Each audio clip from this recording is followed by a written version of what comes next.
crazy hectic world around me, it just disappears. All I hear is just that spinning of the wheel, just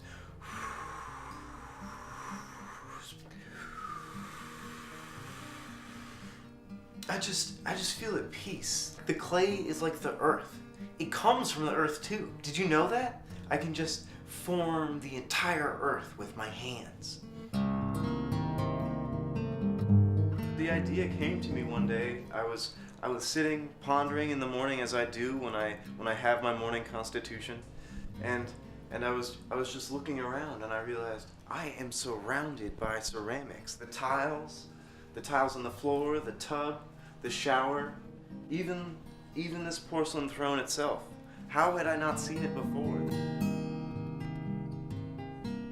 I got into pottery because of this ex-girlfriend I had named Marguerite, and she was just such an amazing, good person, and crafted such wonderful forms out of clay that were a manifestation of that personality. I remember she had this pasta bowl, and she would serve this amazing pasta salad inside there.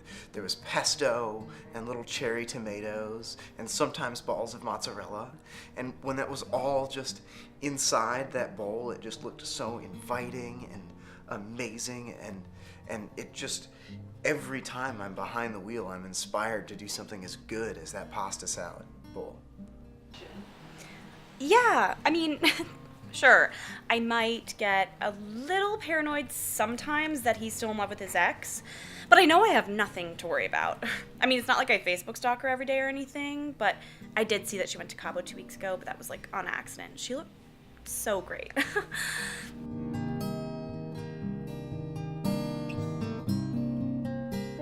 When I'm making pottery, I never go in with like any preconceived notions. Like, the wheel decides. I'm just a tool, and all I have to do is listen. And sometimes the wheel says, I want to be a cup. And sometimes I hear the wheel say, Sean, I want to be a bowl. And sometimes I didn't even hear that right, and it wanted to be a plate. And it's just all about the listening.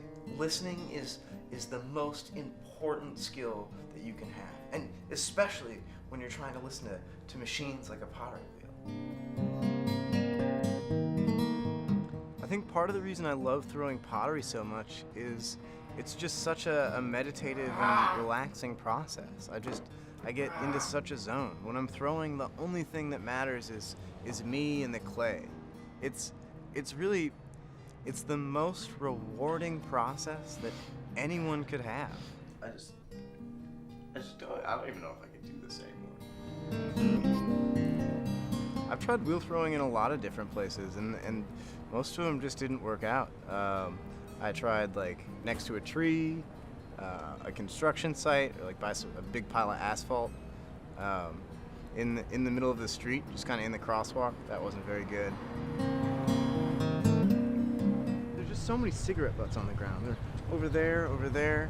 The guys ride by on bikes. It's just terrible.